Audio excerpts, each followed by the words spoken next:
Hi, I'm David. Always, this is June. It's another beautiful morning here in sunny Santiago, as the great Ron Burgundy would say. And I wanted to talk today about the phenomenology of racism, which is just a fancy word for the consciousness of racism, and specifically kind of race obsession and what that looks like. And I wanted to talk about it because I'm still working through, I was working through this morning in my own brain. It helps me to externalize what I'm thinking about. So that's really why I'm doing these videos. It's not to try to get a YouTube audience or anything. It's really to just externalize the thoughts that are going through my head so they're not so ruminative.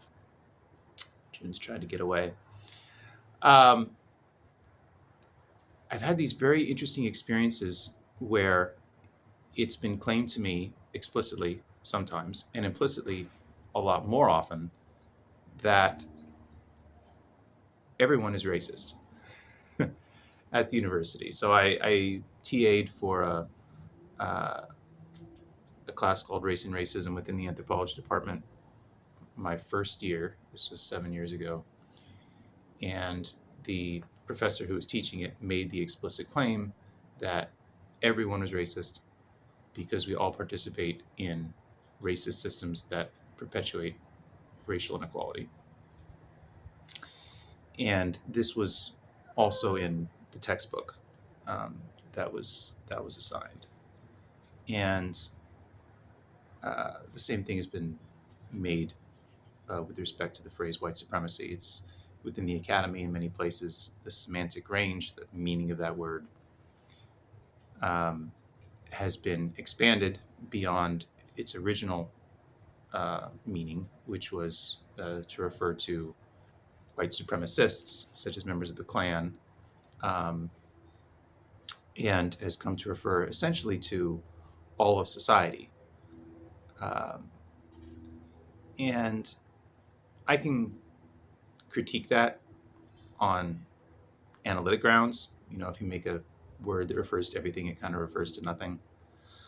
Uh, and I can talk about sort of what those sorts of claims made possible in a pragmatic sense for the people who are making them. But I want to like avoid that kind of talk and be a little less academic-y and talk about sort of what I think was going on in the minds of the people that were making it, because I think largely these were claims that were made by people that really didn't understand themselves very well.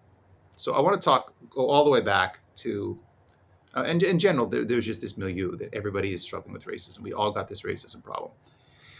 And it became something that was just being repeated over and over again by the university administration and by professors and student groups.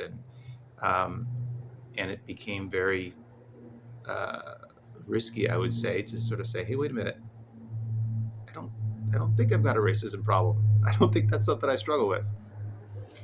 Um, So let's talk a little bit about destructive behavior and self-destructive behavior. Um, I'm going to go and make two sweeping claims. The first is I haven't met anybody yet who doesn't have at least one temptation towards a particular kind of destructive behavior. Everybody seems to have a temptation that they are uh, vulnerable to. Um, Mine is kind of probably a number of them, but one of the ones that I seem to have a big issue with is pride and insecurity, which kind of both go together. And I think people who know it struggled with that weird combination of pride on the one hand and then being insecure on the other know about. And then acting out of that, right? Um, Trying to put on like a really intelligent persona for other people. Um, uh, Being critical of other people that you don't think are as bright as you are, that kind of thing. And June didn't. Really did not want to cuddle today. She wants to move around. Um, give you a little picture. So there she's good. There she is. Clean this place up. Uh, she's okay. We're gonna have to try something here. She's trying to get away. 1 second. And we've all kind of know this intuitively, right? We know somebody that's got problem with their explosive temper, but they do not have a problem with being generous. And we know other people that have, can keep things controlled, but they're stingy. And we all seem to have these temptations, these tendencies toward behavior that's not good for us or other people that we struggle with. And we also have some stuff that we do not struggle with. Like, not everybody struggles with everything. And so that's the first observation. The second observation would be that when we really struggle with something, when something is really something we deal with just constantly, it can be difficult for us to represent in our minds a brain that doesn't work in the way that ours does. So one of the unique capacities of human beings is we can model in our brain the brains of other people, right? We call that mentalization, which is to sort of represent in our brains what other people are thinking or might be thinking. And if our brain is consumed by something, it's very hard for us to mentalize a brain that isn't consumed by it. I remember this one time I was driving in a car with someone who was a sober alcoholic, and we had just come from a party. And at this party, I had drank half a beer. And I was getting some judgment from this person, who was a nice person, not in all judgmental of them. Hope they're well. And this person, I explained to them, like, I wasn't drinking it for the alcohol. I was drinking it, which would have been fine if I was, by the way.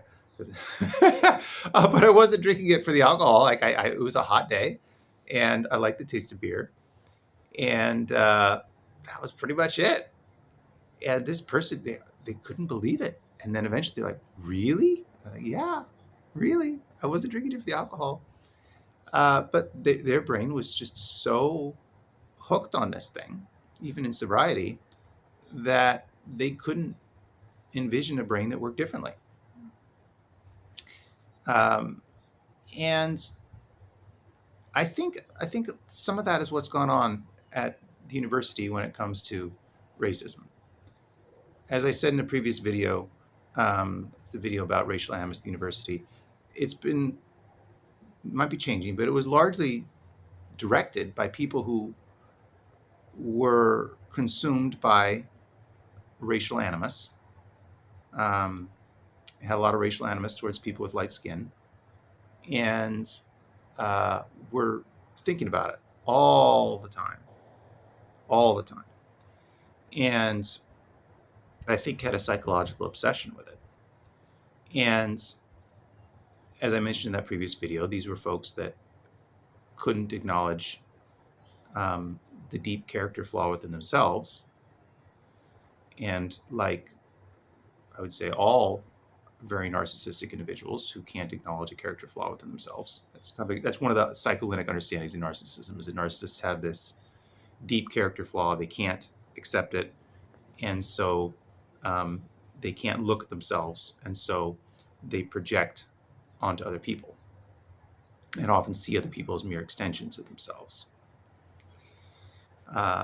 And so at the university, the deep-seated racial animus within these individuals was something that they couldn't handle, and so they then projected their racism onto absolutely everybody else, indiscriminately. And that's why you get the claim, the explicit claim, in these courses and in these textbooks, that everybody is racist. It's not true. It's not true. There's some people who struggle with racial bias, and there's some people who legitimately do not. I legitimately do not. I never have. It's just not my thing. Just like I've never struggled with alcoholism. I never struggled with an explosive temper. I never struggled with racial animus. Which isn't to say I didn't pick up little biases here and there, because I grew up in American society, sure, but I grew up in a context where everybody said that was wrong, and I've been aware that it's wrong since I was a young age, and so I didn't indulge those biases, and I recognized from what they were and let them go. There was a little moment when I was in the Peace Corps, when I was under a lot of stress, and I didn't keep alcohol in the house, because I recognized, well, there might be some circumstances where I could give into this thing, and I'm just not going to do it. There might be some circumstances where I give into racial bias. I haven't done it, I don't think, ever in terms of my behavior. Um, but everybody can probably commit any sin, under the right circumstances. But it's just not something I struggle with. And we don't help the world when we disown the things that we struggle with. And we don't help the world when we don't set boundaries with other people who are giving in to their unique temptations when they're infringing upon our rights and our needs. That doesn't help. But it also doesn't help when we accuse other people of having problems that they legitimately do not have. I think we've all been in that circumstance. And it's time for people at the university to acknowledge this. Like, we need to get rid of the junk books and the junk courses that are making claims that everybody's racist. Not everybody's racist. There are some people that are racist. There's some people that struggle with racism. And there's some people that don't. And that's an entirely different thing than institutions like schools, which tend to admit people who come from higher socioeconomic classes. They kind of tend to perpetuate the status quo. Any durable system is going to have a tendency to perpetuate the status quo. That's precisely why it's durable. It perpetuates the status quo, which then in turn perpetuates the system, which perpetuates the status quo. That doesn't mean it's racist. It's an aspect of being durable. The question is, how do we create a durable system? Because obviously you want a long-term solution that is flexible enough to help over time change the status quo in a way that we find desirable. But these theorists in critical race theory went around, found a bunch of durable systems that are perpetuating the status quo, and projected onto them their own psychological state of racism. As opposed to just thinking, well, maybe the fact that it perpetuates the status quo is an aspect of being durable. Right?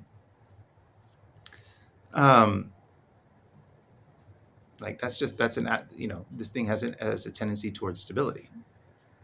That doesn't mean that it's racist. So, and also it doesn't help. There's nothing more annoying than being told by someone with an addiction that you have an addiction when you don't, because you know it's not true. And there's very little that's more annoying than being told by a dyed-in-the-wool racist that you're a racist when you know it's not true. It's just like, it's ridiculous. And it breeds resentment. And it creates all kinds of downstream problems that we don't need.